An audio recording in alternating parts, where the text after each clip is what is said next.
बाबूची झोप झाली? झोप झाली? दिवसभर दाबून झोपते. काय काय काय चाललंय? काय काय विठ्ठल झाला होता तुम्ही? विठ्ठल झाला होता. आज काजल नाही, पावडर नाही, काय नाही. आणि विठ्ठल पुन्हा गुरु पण इतका दमलाय ना, झोपून टाकला निवांत. म्हणजे रात्रभर टेन्शन नको, टका मका बघत कोण जागा राहतंय जास्त, आई का बाबा बघत बसतंय. हा, पिडत बी नाही, रडत बी नाही, खरं खेळत बसतंय. हा, टिक्का पावडी करायची बाबूला अजून. टिक्का पावली करायची आहे. दीदीच्या रूम मध्ये आला तू, दीदीच्या रूम मध्ये आला. आकू मकू हा, दीदीच्या रूम मध्ये आला. तर का नाही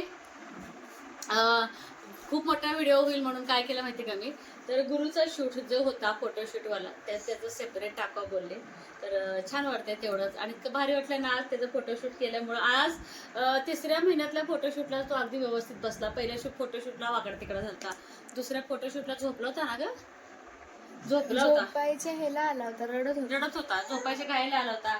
आज पण झोपायच्या घायला आला होता. जरा मोठा झाला, जरा त्याला कळालंय का नाही, दीदीला तेल लावायचं आणि ती वाटी. तर साई बोलले की आई तेल लाव डोक्याला. परी तर झोपले, तिला ताप आलाय भरपूर, आराम करते. आणि आता बघितलं ताप तिचं काय एवढं नाही आहे. आणि तुम्हाला सांगते बाहेर आईचं काम म्हणजे काम म्हणते त्याला, काम नाही ते काय ते म्हणे आहे बघा, काम नाही पुरण ते काहीतरी आहे ते, मला पुढचं ये ना. तर आचार्यनं जे भांडे आणलं होतं ना स्वयंपाकासाठी वगैरे, त्याने ती भांडेच नेले नाहीत अजून. मग काही भांडे आम्ही घासलो होतो, जी मोठी मोठी पातेले वगैरे होती ती राहिली होती, आणि काय बादल्या वगैरे छोटे छोटे होते ते तसंच आम्ही त्या पातेल्यात ठेवलं होतं. त्यांनी सांगितलं होतं की तुम्ही घासू वगैरे नका, आमचं आम्ही घेऊन जातो. तर तुम्हाला सांगते आज आषाढी एकादशी आहे, अजून पण त्यांनी भांडे नेलेच नाहीत. तर आई बघा ते मोठे मोठे आता ऐके नाही, सगळी भांडी घासवत बसलेत बाहेर. तर आज असं एकदम आषाढी एकादशी सारखं मला बिलकुल वाटेच नाही, कारण की बाहेर इतकं ऊन वारं, पावसाचं वातावरण नाही, काय नाही. विठोबा तर काय, आता विठोबा त्यांनी काय करायला पाहिजे. माणुसकीचं इतकं ते बिघडलंय ना, एवढ्या माणसांना मी एवढं कसं मी कव्हर करू बोलतो की एक माणूस ऐकत नाही, 1000 माणसांना मी कसा सांगू. तर माणूस बदललाय, तसं पांडुरंग पण बदललाय की काय, पाऊस पाणी काहीच नाही. तर थोडं तरी ना शेतकऱ्यांसाठी किमान पिकं गेलेली तर राहू दे, पण विहिरीच्या पाण्यासाठी, बोरच्या पाण्याच्या पातळीसाठी, जसं की आता ओढे नाली नदी भरण्यासाठी, तर बघा राहिलेला पाऊस विठ्ठल देव हेच मध्ये ना विठ्ठलाकडं असं म्हणजे प्रार्थना आहे. तर इथे छान खेळा लागलाय गुरु दिदी सण. आणखी तेल तर सई माझ्याकडून खूप दिवसातून तेल लावते, नेहमी कोणाकडे लावते, नेहमी आजीकडे लावत असते. पण ती बोलली की इथंच बस खाली, ती बोलली की आई आजी ना तेल लावायला ही खूप लावते. आणि उद्या असं पण तिचं डोकं धुवायचंच आहे. आता उद्या धुवत नाही ना, बरं झालं थोडं लाव. हा, आणि सईची तुम्हाला केस सांगते, माझी इतके दाट नाही आहेत केस, पण सईचे आणि परीचे खूप दाट आहेत. त्याचं एक रहस्य सांगते तुम्हाला केस दाट असण्याचं. तर लहानपणापासून बघा बरं का, सई आणि परी आईंकडंच झोपते. तर दररोज न चुकता लावते ना आजी केसांच्या बघा मुळाशी थोडं का होईना, असं का होईना ना, आईना तेल लावायची सवय आहे. आजी असावं म्हणतात तर कशाला. तर इकडं तिकडं जास्त केसांना तेल लावण्यापेक्षा बघा असं बुडातून तेल लावलं का, तर केसांना असं भरपूर हातमध्ये तेल जातं, त्याचं पूर्ण ना पालन पोषण होऊन जातं त्या केसांचं. तर आज सई मला मालिश कर बोलते, कधी कधी करते सई मला. सई परी शेळ्या बांधल्या का बाहेर तुम्ही जायच्या बघा, तुला तू बसते गुरुपेशी का. तर गवत आहे आलेले आहे तेवढ्या पावसातनं आपल्या तिकडं बाथरूमच्या मागे वगैरे. तर आज शेळीना तिकडं बांधल्या म्हणलं जरा आलटून पालटून. काल पिल्लू शेळीचं बाहेर आलं होतं, पिल्लू कुठं कसं म्हणायचं आता, मोठं झालंय की पाठवून दरवाजा आहे म्हणलं, दरवाज्यातनं पण नाही काय नाही पॅक होता. आणि खालून कुठं होल पडलं का वेळ तार तिथं पण नाही, वरूनच उडी मारले हारण्यास. हा जुई वरून आले. काय काय काय पुढच्या वर्षी टाळ घेऊन घर सगळं फिरायचं, घर सगळं फिरायचं हा गुरु. पुढच्या वर्षी गुरु फिरतो, हे बाळा पुढच्या वर्षी फिरतो तू, सईकडे फिरतो. बंडी घातली आज, मामाने आणलेली बंडी, मामाने आणलेली. मग तू कशी करायची गो बाई, काय खाते ग, हरभरा, हरभरा खातो का, हरभरा हरभरा हरभरा खातो का, हरभरा पडलाय. घासू का म्हणते त्यांनी, आता कधी यायचं त्यांनी. पैसे आम्हाला देत असेल, कमी करत असेल तर घासतो. आईंचं जीव अजिबात ऐके ना. काय करावं ह्याला आता? बोर चालू करावं काय? हा हा तरी आईने एवढं पाट्या घासले की हो. पाट्या घासल्या त्या. राहू दे शेरड बांधतो. बघा बघू ते कुठं काय झालंय का तिकडं. ऊन पडलंय जाम.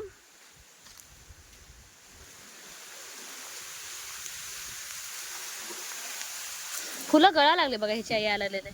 होय हो जरा इकडे आहे की ह्याला थोडं टेकन लावा की असं. हे वाकडं व्हायला लागलंय झाड. चांगलं आलंय फुलं वालं का का वाकडं होईल हो. अयो नको हो तसं. बघा ही आलती कशी आली अशी बाहेर. एवढं वरनं तर उडी मारेल कशी. हा गाव कुठली कुठलं काय असं हे पण नाहीये. इकडनं तिकडनं बाहेर आले म्हणाला.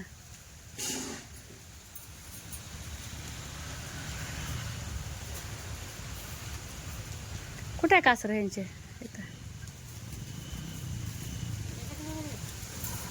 तुम्हालाच न्यायचंय खायला बाई. त्याला काय माहितीये का त्याला बांधायला लागले की बाहेर नेते ती. आमिष आमिष शान झाले की मग झाले लगेच. अहो मग फवारणी करा की. अहो हाय की औषध तयार केलेलं. शेळा खराब होते. हा आणू काय? उन्हातच फवारायचं असतंय. मला बांध पण जवळ आलाय.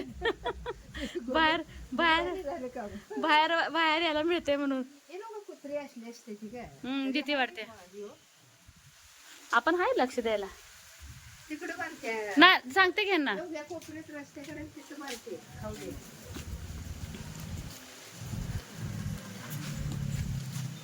इकडे चला हे सोडा. एकाला खुट्टे बांधस तर आई राहू दे की. फुलं लागते ते देवपूजाला कशाला तोडताय. असू द्या फुलं लागते ते. आता श्रावण महिना आहे आणि सराट सराट खाते तिथं इथं. हा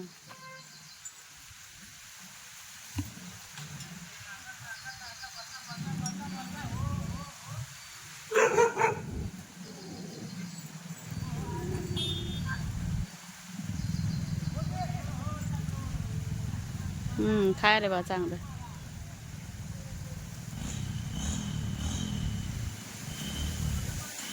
त्यांचं सराट आवडीच असतंय काय. हा नाही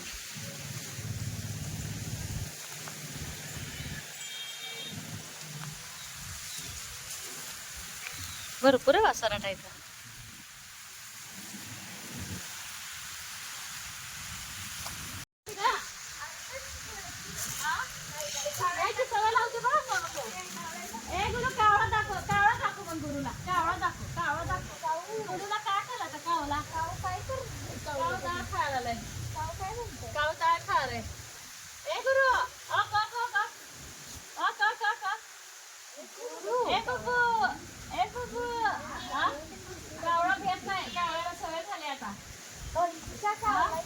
कावळा रोजला की चपाती घेऊन जातोय. कावळा वार सुटले चालेल. खेळायचा ना तो. मग कावळा सुद्धा खायला लागलाय. कावळा रोज गिळतोय लगेच चपाती खातोय ना. कावळा त्याला सवय झाली. इथं इथं धुवा. इथं काय नाही. चालू केलंय बघा बोर. थांबा ते गडगड ते कर. झाडांना पाणी घालते ना तोपर्यंत मी. झाडांना पाणी घालले ते.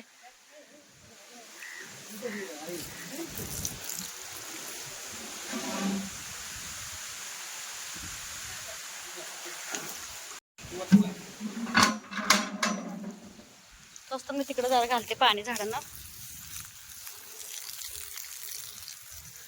तर ना पाऊस नाही काय नाही. दोडक्याची वेले लावलेली तुम्हाला सांगते. सुकून चालले तर शेळा खायला लागल्या निवांत.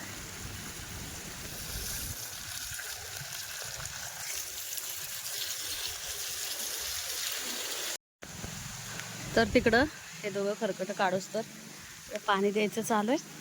आणि इकडे पावटा परत घेवडा अशी रोपं लावले. त्यांना पण लागलेच पाणी देते. गुरुचा स्टॅमिना संपला, बोर पण बंद केलं आणि इथं धुवायचं पण झालं. मोठी भांडी बरीच होती सगळी. चलो. तर गुरु का झोपला होता, तर ह्याने बाजारातून कलिंगड आणलं होतं. तर गुरुच्या वेळेस मी खूप कलिंगड खाल्लं होतं, ते एकदम आठवलं. पण काही पण म्हणा, उन्हाळ्यातलं कलिंगड आणि पावसातल्या कलिंगडामध्ये चवीत खूप फरक दिसतो आणि इतकं खावाशी इच्छा पण होत नाही. आणि आशाताई पण आल्या होत्या, तर म्हटलं चला सगळेजण मिळून छान कलिंगड पार्टी करूया. तर बटाटे हे विसरले होते बाजारातून शनिवारच्या. ह्यांना बोललं आधी बटाटे आणा. आणि इकडं परी बघा आणखी सुकलेलीच आहे, थोडी बरी आहे. थोड्या औषध गोळ्या पण चालू आहे. ते का माहिती बिचारला इतकं कसं काय ताप आला होता. तर इकडे शनिवारच्या भाज्या किचनवरतीच मी निवडायला घेतलेले होते आणि मला लसूण पण सोलायचं होतं. तर इकडं मस्त ना कलिंगड पार्टी चालू आहे, कारण की आज ना आषाढी म्हटल्यानंतर दुसरं काय आपण देऊ शकतो. तर इथं आशाताई चेष्टा करत होत्या, तर मी त्यांना बोलले वेपर्स आहे, गुडदाणी आहे, केळी आहे, इडली आहे, तुम्हाला काय पाहिजे ते खा, पण सगळे मिळून एकत्र खायला असं खूप मजा येते बरं का. तर एकदम छोटासा असा ना आजचा ब्लॉग होता. तर कसा वाटला ब्लॉग हे मात्र सांगायला अजिबात विसरू नका बरं का. तर आषाढी एकादशीच्या परत एकदा सर्वांना खूप साऱ्या शुभेच्छा. व्हिडिओ खूप मोठा होईल, त्यामुळं ना असं छोटे छोटे पार्ट केलेले आहेत. चॅनेलवरती कोण नवीन आहे का, व्हिडिओ तर बघत राहा. लाईक, शेअर आणि सबस्क्राईब करायला अजिबात विसरू नका बरं का. आणि सगळ्यांनी गुरुला खूप भरपूर असं प्रेम दिलं सईपरीला. तर सगळ्या ताईंना खूप मनापासून धन्यवाद. बाय.